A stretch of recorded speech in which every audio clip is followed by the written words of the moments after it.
Siya mawalay tumuong mo maglambo, wala magulang sa pag-alagad. Maangon tamahatag yan iambo, wala pa siya sa posisyon pero tagan ng nagtabangan. Iligin ang ano kamera para makita ang binuot ka siya. Pag malako ang batang kapina, ang leader nga gusto mas mapalagarap pa rin papag-alagad. Kung pagtugaway kang gyutani papagkat batang tabi na taong matinudanon, bisa wala pa'y poder ang serbisyo klaro o kayag na nagtabang sa pobre. Wala'y gipili muslim o kristyano, patasi siyang pagdagat o respeto. Wala magpakaaral ingon, buhati siyang palihog o klaro o kayag na plataforma nga para sa masapag kapang sa kabos. Kahugyaw ko swagan sa tabi na o dagat bawang maghandong magbayad, way di pasalig na bakak. Iyahang aksyon, mako'y tinuod nga ba matuod niya ligon ang parok.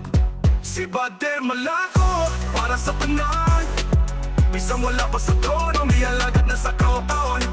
Pagpanarbaho nga tinutan ay walay kapantay, kung siya mamayor mas mula mo pagyod ang tapi na sigurado ka na. Babangan ng tanang sektor walay gipihig, magkuumang mangigis na estudyante, driver tanang serbisyo e apat sa tanan. Maong dili ka mahaya ng damba sa kabataan niyang siguro o mabatunan. Wa mawala iyang gugma o pagpangga sa yutan na tawang gitawag ug tabi na anaara di hapon at pagpiling nga maligon. Tabi na gihapon yang tumunga maglambo wala maglaho, transparent sa tanan, buhat makita sa iyang mga plataforma, maila nga para cute sa masa. Si Bader Malako para sa katohan, isang wala pa sa trono, may alagad na sa kaotaon.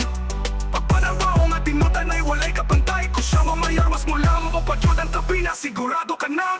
Ayaw nga po makita bilang taman sa pagpamaba, makita sa mga katawan ang tinuod niyang tinuwa nga pagtabang wala pag-alis sa government posisyon. Unsa na lang kahamak siya na mamayor sa tabi na diba? Wanya gili mo tukinsa siya sa una tabi na, ang gidikanan kabantugang batang tabi na. Pagtuon sa Ginoo, respeto sa relihiyon, maoy giya sa tibok ng desisyon. Si Bader Malako, leader na buutan, mualagad sa tinuod, dili lang kutob sa ngalan. Walay arte, walay drama, pirmi sa frontline. Siya ang leader nga ang naya na kung botohan karong eleksyon time.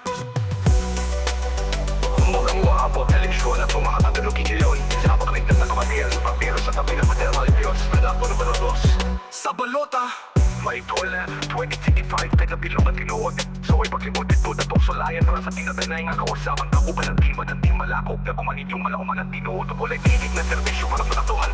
Bader Malako, batang tabi na bata na ugan sa Team Malako. Uman, kataugan sa tanang lumulok, yung ugdog katauhan. Inhisayot ang gimahalog, pinanggang tabi na. Tabi na, atong bilyon at tinuod. Sa way paglipod-lipod, atong sulayan para sa tinod anay nga kausaban. Kauban ng Team Malako, na kumanit yung malauman ng tinuod. O walay bihig na servisyo para sa katuhan. Bader Malako, batang tabi na, ang kadaugan sa Team Malako ug daguman, kadaugan sa tanang lumulog yung katauhan. Tinhisayot ang